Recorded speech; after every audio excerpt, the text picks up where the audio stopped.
libro, a modo de bitácora, ¿cierto? Como ustedes todos tenemos celulares con cámara, ¿cierto? Que estamos grabando cosas en nuestras situaciones familiares, situaciones personales. Ella en este caso estaba registrando a modo de bitácora su embarazo. Pero ocurre, como siempre en estructura de guión clásico, pero el puntapié del primer punto de giro, y el punto de giro de esta película es que el embarazo de este personaje, que es la misma directora, no se puede llevar a cabo. Y ella al principio de la película hace una especie de declaración de principio, ¿cierto? Que dice, bueno, yo ella es de profesión es periodista y se ha desarrollado como directora de cine en Brasil, ¿cierto? Y ella dice, bueno, yo soy periodista, ¿cierto? Yo hago, por lo general, mis películas son sobre otras realidades, eso me ayuda a acercarme a otras realidades, pero en este caso, esta película, claro, tiene el problema, la toca a ella directamente, pero siente que no es suficiente con su propia experiencia. Entonces, además de aplicar estas estrategias de autorrepresentación, recurre a otras experiencias. Esas otras experiencias, lo interesante y yo creo que lo rico que tienen, es que cada una tiene diferentes contextos, ¿cierto? Hay mujeres que tienen menos recursos, hay mujeres que vienen de una religión específica.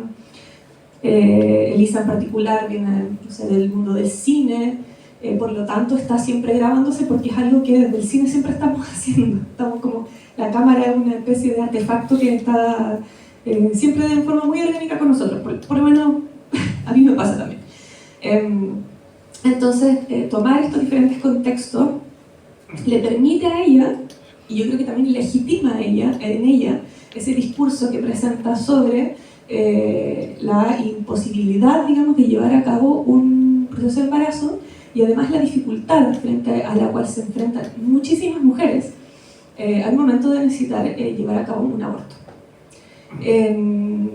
Yo no lo sabía, pero entendí que en Brasil también tienen las 3 causales que tenemos acá, que son por inviabilidad del feto, por peligro de muerte de la madre y por violación. Aparecen muchas experiencias, ¿cierto? Dentro de las cuales hay una en particular que me parece la más fuerte, digamos, que es, hablando de las cosas, de los recursos que utiliza Elisa como artefacto, ¿cierto? Utiliza su propia historia, utiliza entrevistas que a la vez son historias de otras mujeres, utiliza material de archivo de su experiencia pasada y además ocupa material de archivo histórico. Y una de las, no sé si les pasó también, pero a mí yo conocía el caso, pero verlo acá montado es diferente porque tiene un contexto, nos propone un contexto con otros personajes y con un tema particular, que es cuando aparece el tema de la menor de edad. La menor de edad que está embarazada y que un gran grupo religioso brasileño va a ponerse fuera del hospital para que la chica no aborte, porque no están de acuerdo con eso. Eso me parece a mí la parte más fuerte de la película, que también conforma, digamos, otro elemento de este gran artefacto. Y finalmente tenemos el elemento onírico, que tiene todo un vuelco entre la idea del agua, ¿cierto?, que cobra sentido cuando Elisa, en su proceso de aborto, está en la ducha, ¿cierto? Termina abortando en el agua, igual que en sus sueños había una mujer que se metía al mar. Por eso me parece que es como este tema podría ser un reportaje, ¿cierto? Pero a través de esta idea de la autorrepresentación y esta puesta en valor o esta conformación, ¿cierto?, del documental, si lo pensamos como idea de documento, la idea de documental viene de la palabra documento, ¿cierto? Los documentos son archivos. Entonces, en ese sentido, la película de Elisa Capay termina siendo un archivo, un documento que legitima su experiencia y su sensibilidad subjetiva, ¿cierto? No es un recorte de un diario, sino es el recorte de un trozo de vida que se vincula con otros trozos de otras vidas que en su conjunto tienen un contexto y un tema que las unifica, ¿cierto? Eso es un poco lo que quería comentarles. También quería comentarles que según entrevistas de Lisa Capay, para ella fue un desafío esta película porque se dio cuenta en el proceso que la película era una terapia para ella. Entonces empezó a vivir el proceso de duelo haciendo la película. Le cuento un poco, las películas se demoran mucho tiempo en hacerse, aproximadamente 6 años, yo diría. 6 años. Uno puede estar con un proyecto. Hace poco, no sé si vieron Los Colonos, la película de Los Colonos. En esa película se demoraron 10 años en hacer esa película. Entonces, lo que implica que uno está mucho tiempo, de manera insistente y obsesiva, consultando, investigando un tema. Y en este caso el tema se vinculaba directamente con algo que ella había vivido. Y para ella esto fue un proceso de terapia, y que se dio cuenta que cuando terminó la película ya había terminado su duelo también. Y que cada vez que mostraba la película en festivales, esta película se exhibió en varios festivales, entre ellos FICDINIA, que cada vez que la mostraba en festivales se le acercaban mujeres a decirle que esta película también formaba parte de su propio duelo.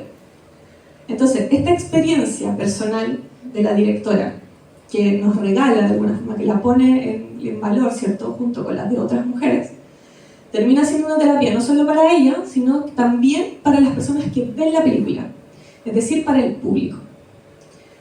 Lo que para Elisa por lo menos tiene un gran valor, digamos, que es como que el objetivo de esto me colabora a mí, pero también como logra hacer que otras personas empaticen o que otras personas puedan también llevar a cabo sus propios procesos de terapia.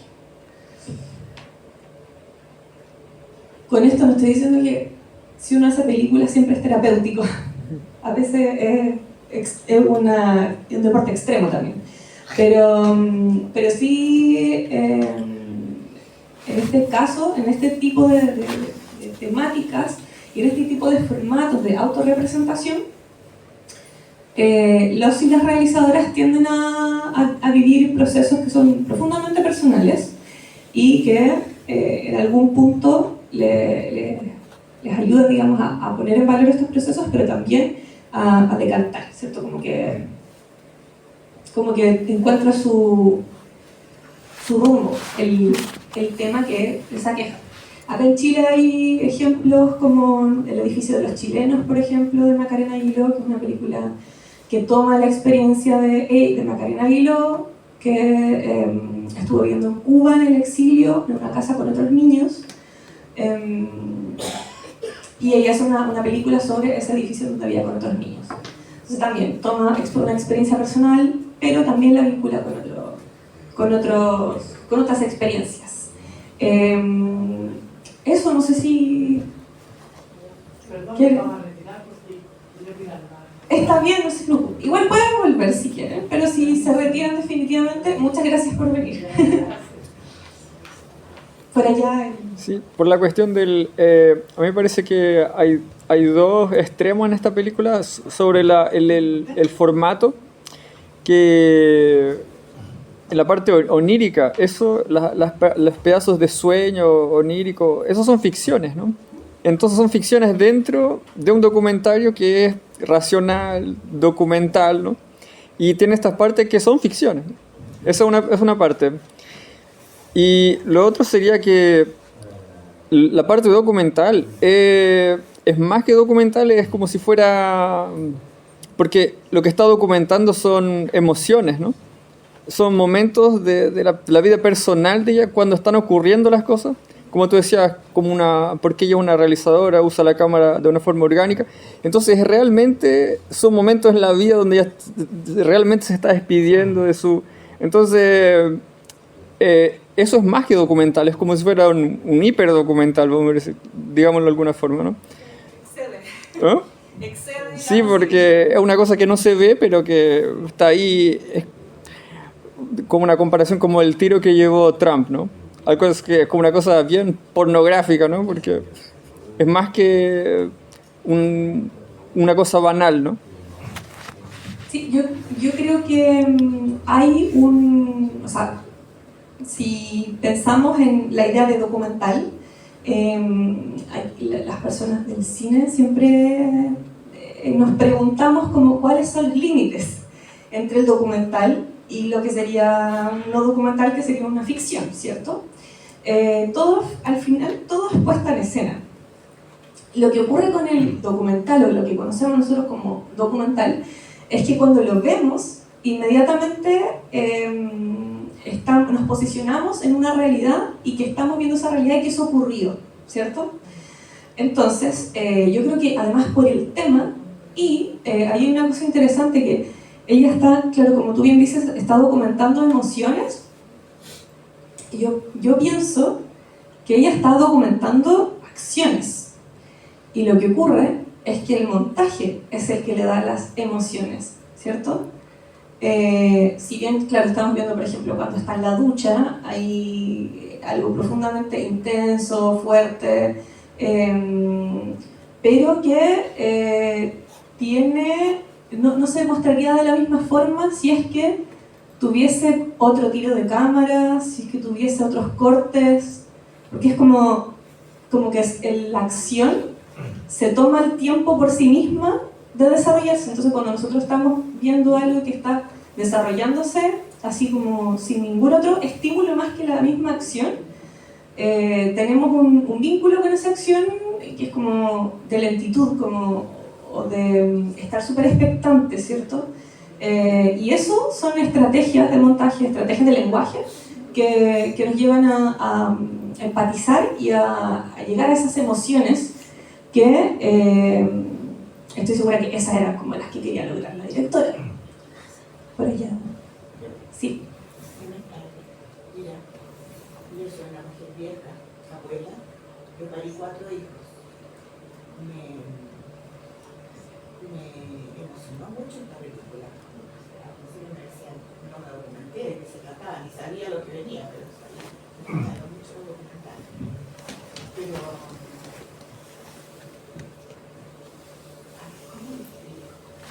la vida que tenemos, la forma que tenemos de interrelacionarnos nosotros como seres humanos, a una hormiga no le podemos decir ser hormiga, ser pulga, ser lo que sea, nosotros somos seres humanos. Me parece maravilloso el lenguaje que usó, la valentía de esta mujer, por eso. Sabe bastante su oficio, digamos. Pero aparte de eso, el trasfondo que ella explica para la masa como nosotros, que a lo mejor no hemos vivido. Yo parí 4 hijos, pero otras personas no lo han hecho, menos los hombres. Me dio la impresión y me refuerza un poco, porque yo tengo una hija que vive en Brasil, que hay una forma de ver la vida con mayor humanidad, con mayúscula. No con la superficialidad que la enfocamos acá nosotros en este rincón del mundo que se llama Chile. Que estamos como estamos, ¿no es cierto? Absolutamente viviendo groseramente, sin ninguna capacidad de entendimiento los unos con los otros, en el sentido más profundo. Entonces me pareció muy bueno que ella fuera la misma protagonista. Una nietita mía, que ya tiene una linda familia de 3 niños, me tocó vivir antes del último una cosa como esa. Pero en algún momento el embarazo, el proceso de vida para que acceda otro ser humano a este planeta, no puedo decir se agotó, necesitamos manejar el lenguaje epistemológicamente de una forma más precisa. O sea, se interrumpió ese embarazo en forma natural, pero tuvo que estar con la boquita dentro, muerta, un montón de tiempo porque las leyes y esto y lo otro de la ya no lo permitieron. Y ese dolor y esa tragedia, y eso afecta a todo. Ver un marido que estaba constantemente con ella racionalmente, aquí los hombres chilenos Yo me acuerdo que mis 4 embarazos, mi marido vivía su vida como soltero, fíjate. Así se iba a jugar ajedrez, esto y el otro, y yo ahí. Yo, bueno, tenía 17 hasta los 24 años, eso era como lo más natural. Gracias a Dios, después de ver esta película, no me pasó nunca nada, nada. Pero después con el tiempo, ya con el estrés y todo eso de tener tantos niños, me dio un ataque vesicular y caí a la posta pública de Santiago. Yo soy hija de médico y mi padre dijo, es un muy buen lugar porque ahí te ven todos los médicos, los estudiantes y todo eso, y vas a estar bien atendida. Perfecto, yo le creí, porque así es la vida, uno le cree a los que piensa que son autoridad. Y resulta que ahí me tocó en la cama del lado que una mujer se había hecho un aborto con un perejil, esas cosas que se meten, pobre. Y la trataron como que era lo más malo del mundo, lo más sucio, lo más asqueroso, que incluso cuando llegó allá, la bañaron de pie con una manguera de agua fría. Así es nuestra sociedad chilena. Esta película, yo no sé, ¿tú eres enfermera? No, eres cineasta. Soy cineasta, no sé, pero cineasta a veces son muchas. Bueno, pero esto está, yo soy colaboradora de Jerópolis. No sé si conocen el programa de Jerópolis. Conozco Jerópolis, sí, conozco Jerópolis. Estamos tratando de que la vida sea un poquito más amable con las personas con menos recursos, eufemísticamente, y entonces, sobre todo la femenino. ¿Por qué? Porque no hay una capacidad de entender, de ponerse en el pellejo del otro para aliviarnos la vida de todos en momentos de vida cara, difícil, malintencionada, de todo, lo que sea. Entonces, de alguna manera, esto lo ve la gente de medicina, de obstetricia, de enfermería, este tipo de películas. No lo sé, no lo sé. Bueno, que desde el espacio de los cineastas tendrían que ver, porque este lenguaje está muy bueno, para que lo vean las personas que van a trabajar en ese mundo. ¿Ya? Yo tengo una nietita que ya se recibió de matrona, trabaja en Puerto Varas, y cuando sacó sus 5 agüitas, creo que le tocó cuando están estudiando, hicimos toda la familia una pequeña celebración. ¿Por qué? Porque nosotros no sabemos respetar la vida con la vida, sino que está en la superficialidad que estamos enfrentando este milagro de vivir que no entendemos, que no nos queremos poner en onda. Y bueno, no tengo claridad de si esta película la han visto personas ligadas al área de la salud, pero sería bueno. Sería preciso. Claro. Sí. Porque yo soy una mujer mayor, ¿ya? Y considero, después de observar cómo no pude educar como correspondía a mis hijos, porque dictadura, todo lo que hemos vivido, no vamos a estar sacando cosas así. Después lo vi con mis propias nietas que ya están terminando su carrera del alma mater, de la universidad. Considero, como mujer común y corriente, que la currícula, o sea, currículum es el singular, la currícula, o sea, la malla con que le enseñan y se forman los profesionales en todas las áreas, es mediocre, limitada y horrible. Entonces, por eso, de alguna manera, si ustedes, como cineastas, no lo han analizado, que tendrían que ver esta película, tendrían que pensarlo. Sí, está bueno. Además, desde qué espacio psicológico me pongo a ver la vida para abordar eso. Estos grandes señores como Freud, Sigmund, no sé cuánto, el otro, nos han dicho que nosotros tenemos un pueblo acá adentro, varios personajes. Yo aquí estoy en un rol determinado, pero cuando estoy con mis nietos soy otra persona, cuando estoy comprando soy otra persona. Y eso mismo tenemos que observar en nosotros para mejorar la calidad del entendimiento de todos nosotros, en forma sencilla, coloquial.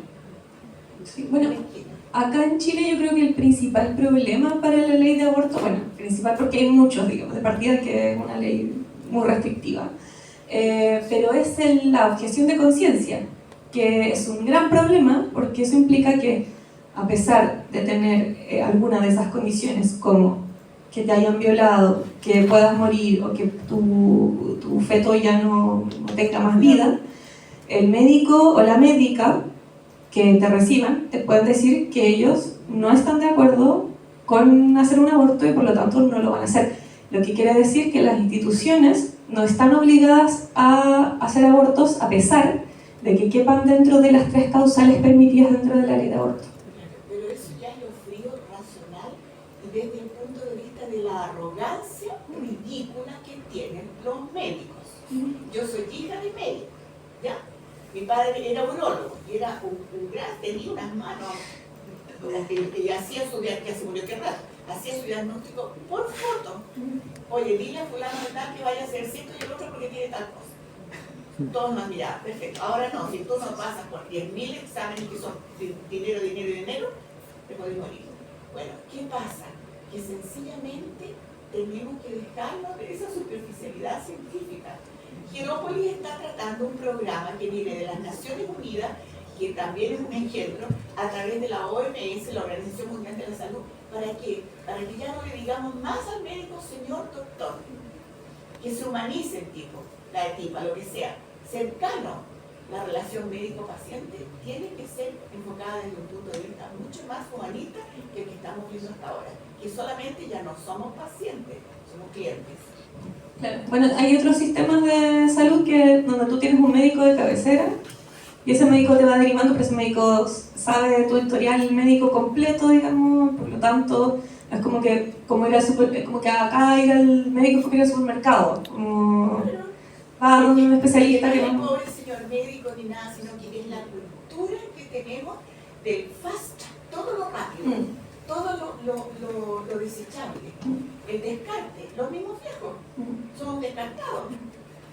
A mí, los tipos que pasan en las micros, que no les puedo pedir que echan un chato de embajador o lo que sea, porque eso, me miran que tengo el pelo blanco, lo que sea, no paran. Porque yo pago 230 pesos y no les pago los 540. Y cuando uno sube, dice, ah, señora, qué sé yo. Le digo yo, pero joven, si este subsidio se los da el gobierno, a nosotros nos cobramos menos, pero ustedes reciben el pasaje completo, porque así es la ley. Sí, pero el patrón se queda con la plata, pelea con el patrón, no conmigo, una vieja que apenas puede subir la micro. Entonces, todo eso, toda acción que hacemos tiene que conformar para una sociedad más sana, sí, apta. En ese sentido, yo creo que usted apunta a algo bien interesante sobre, además, lo que comentaba de la película, que era sobre el lenguaje, ¿no? Como que es una película que se entrega a los silencios. O sea, nosotros no estamos audiovisualmente acostumbrados a los silencios, porque todo el tiempo todos hablan, y esto se entrega a la quietud también, y eso provoca que sea una película que toca un tema súper duro, pero el trasfondo y el lenguaje de la película es súper cariñoso.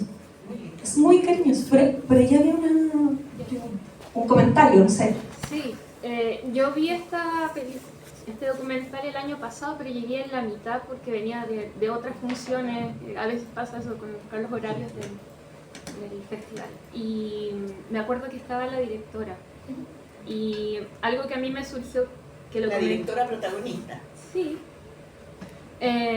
Algo que me surgió cuando lo vi, y ahora que tengo como la otra mitad que me había faltado, es que también habla del dolor y habla de toda esta emocionalidad, pero también me parece a mí que es una crítica fuerte hacia los derechos reproductivos y la diferencia que ella misma ve, por ejemplo, entre las mayores herramientas que ella tiene, por ejemplo, al estar en otro sistema médico en Portugal, donde prácticamente no tuvo dificultades en acceso al procedimiento que ella eligió, como lo eligió, frente al de su país, y empatiza con eso. Cómo se vive eso en Brasil, digamos, bajo otra legislación, etc. Y me acuerdo que era como ella bien crítica en ese aspecto, y yo decía, pero acá en Chile estamos peor, porque si bien las tres causales existen en Brasil y acá, en Brasil sí, por ejemplo, está el acceso de ir a cualquier farmacia y comprar la píldora del día después por $4 y nadie te mira mal, no es tema, o sea, está esa opción que acá ni siquiera está, o sea, estamos más años luz de lo que a ellos se plantea. Y por otro lado, me gustó mucho yo no siento que sea como un lenguaje de ficción, sin saber mucho del cine, el tema onírico, sino que me parece que es interesante cómo se ve que a través de sueños, a través de ciertas sensaciones, todas tuvieron acceso a una información de que algo no andaba bien antes de incluso tener una eco que te confirme algo no está bien con el niño. Y me parece que ella quiso plasmar que hay otro tipo de inteligencia, de, no sé, de intuición, de información que tú ya puedes captar y que quizá lo quiso plasmar como en imágenes o recrearlo, pero eso me pareció hermoso. Sí, está súper buena esa lectura, de hecho. Sí, es la parte más poética, digamos, de estas como diferentes formas que conforman el artefacto que ella ocupa para hacer la película, digamos. Porque cuando hablamos de una ficción, en el fondo es que los elementos que están frente a la cámara están posicionados, ¿cierto? Con una preproducción, bueno, todos los elementos siempre están posicionados, ¿cierto? Aunque sea documental o ficción. Pero el proceso de escritura es como el diferente, ¿cierto? Porque sabemos que tiene que haber un personaje que no forma parte de una realidad, que representa otra cosa, pero, o sea, todo está grabado de la misma forma, digamos. Para todo necesitamos una directora, una productora, un asistente de dirección. Y eso es lo interesante de la actualidad, que pasa, de lo actual que pasa con el cine, que ya como que no, los límites de la ficción y el documental están súper desdibujados. Podemos hacer parecer que algo es... Hay una rama del documental que se llama mockumentary, que es como falso documental, que satiriza con el lenguaje de reportaje, por ejemplo, y te hace creer que estás viendo un documental cuando en realidad son todos actores. Yo prefiero como no preguntarme tanto de si es una ficción o un documental. Al final, igual todos son películas. Y prefiero quedarme como que me emocionan, me llevan a espacios de reflexión y que me sacan de mi realidad y me ponen en otra. Creo que eso es profundamente valioso, y lo otro son estrategias de producción, yo creo, que nos sirven para posicionar nuestras películas en festivales, pedir financiamiento para hacer películas. Pero sí, yo creo que igual está muy buena, muy interesante la lectura que propone ahí la compañera. Acá hay más Claro, cortito.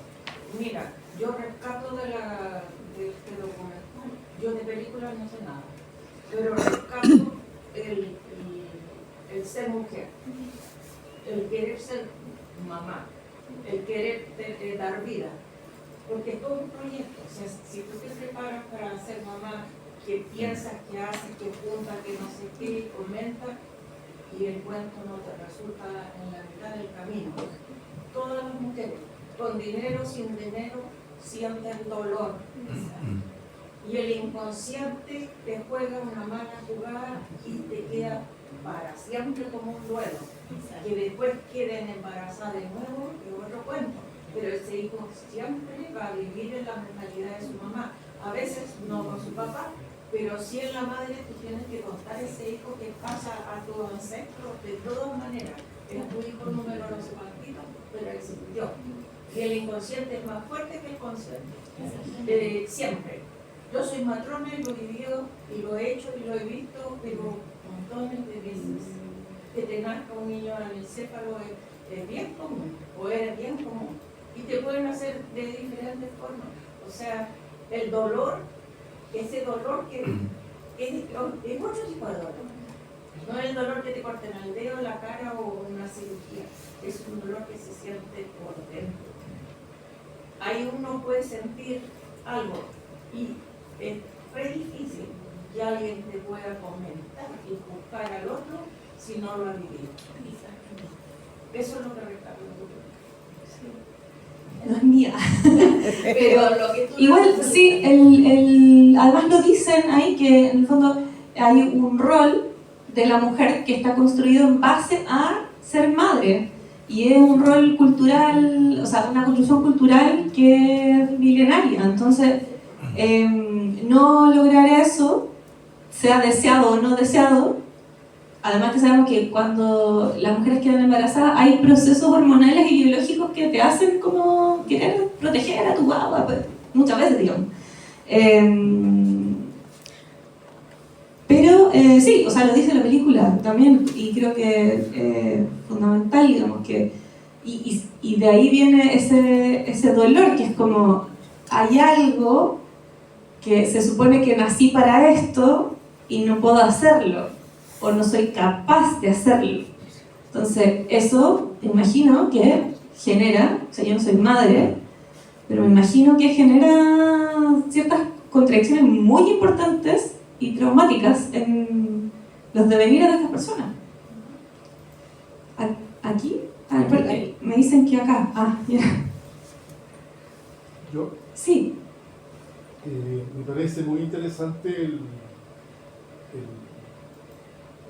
film cualquiera que sea la denominación desde el punto de vista cinematográfico, porque de alguna manera muestra a través de 4 o 5 mujeres lo que les pasa con algo tan especial como es un estado de embarazo.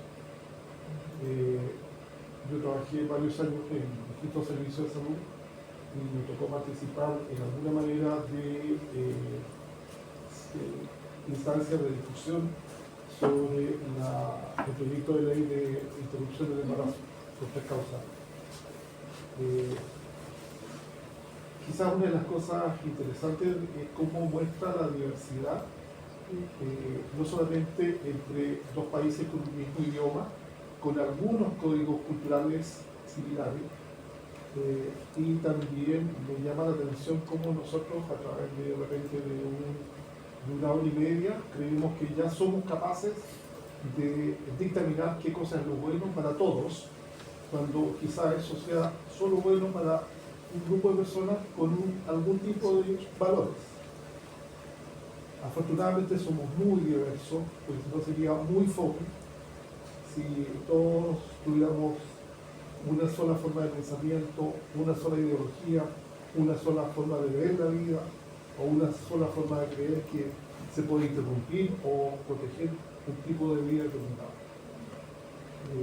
Fue muy difícil en esas circunstancias desde ser funcionario de salud, donde uno desde el servicio público por lo menos solo puede hacer lo que la ley establece. No puede hacer lo que está fuera de ese espíritu de la ley o de esa norma o reglamento. Atender público en situación de dolor o de enfermedad o de falta de recursos es tratar de repartir la pobreza muchas veces o suponer de que uno es capaz de hacer milagros y eso no es posible. Tenemos tantas limitaciones como tanto somos personas, con mayor o menor frialdad, mayor o menor acercamiento, un lenguaje más cálido, más próximo o como sea. Atender a un paciente cada 15 minutos, cada 10 minutos, de acuerdo, para poder repartir la oportunidad de ser atendido, que tampoco alcanza porque por eso hay listas de espera, y con esto no estoy haciendo defensa corporativa, solo estoy tratando de identificar una realidad según yo la veo. Cada uno es dueño de verla como quiera, y puede ser a lo mejor muy legítimo verla desde ese punto de vista. Me parece interesante también entender de que no importa cuántas leyes tengamos, siempre podemos a veces incluir en arbitrariedades cuando estamos suponiendo que tenemos una verdad absoluta. ¿Ya?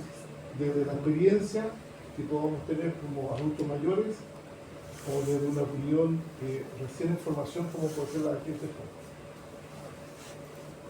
Gracias. Muchas gracias. El lenguaje que ella ¿cómo se dice? Prefirió, no tanto con el artefacto, la relación de lo pornográfico, sino que humanizó la gente. Por acá bien. Sí, bueno, en realidad el señor Carlos resumió bastante parte de lo que quería decir, así que voy a saltar esa parte y me voy a quedar con el metalenguaje, que es la parte poética, como la llamas tú, de la cinematografía, que es esta representación no hablada del mar, por ejemplo, de todas las escenas del mar, de la ola, de ese mar cuando muestra una especie de ecografía que ella lo comenta ahí. Y no sé a los demás, pero a mí la escena que más me llegó es la escena del riachuelo, porque es la vida. en la vida es fluir.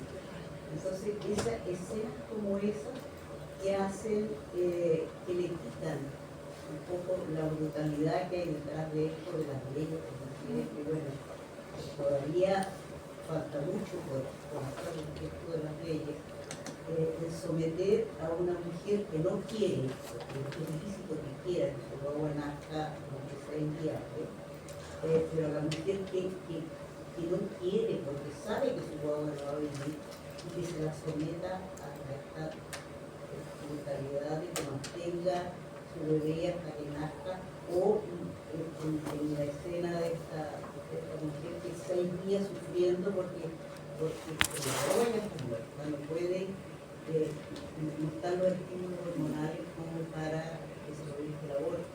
Entonces, ¿por qué no a la legalización del aborto? La última pregunta. Que a raíz de lo que tú mencionaste, el tema del rol de madre, porque yo soy periodista y me acuerdo hace hartos años atrás que una vez entrevisté a unas jóvenes, a un psicólogo, y le preguntaba acerca de por qué muchas jóvenes quedan embarazadas siendo tan jóvenes. Y justamente él hablaba de eso, de que muchas veces, especialmente mujeres en situaciones más vulnerables, sentían que al ser mamá pasaban a ocupar un rol dentro de la sociedad. Y eso es muy cierto, y en mi caso yo no soy mamá, quiero serlo pronto, porque ya tengo 44 años, ¿no? Y más encima del peso del tiempo que siempre está encima de nuestra vida. Pero, y yo también, quizás ahora, como que uno lo siente, porque claro, quizás ahora no, a los 44 no, pero en 10 años más, en 20 años más, creo que a uno le pesa no ser mamá. Entonces, también entiendo el dolor de esas